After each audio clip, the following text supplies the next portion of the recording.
distinguished delegates, leaders from every corner of our blue planet, brothers and sisters of the ocean, welcome to Kenya.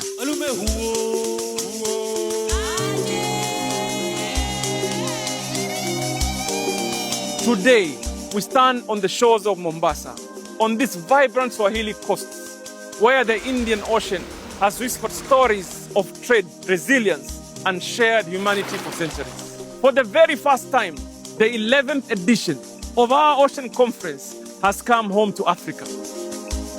Africa is not here to listen. Africa is here to lead.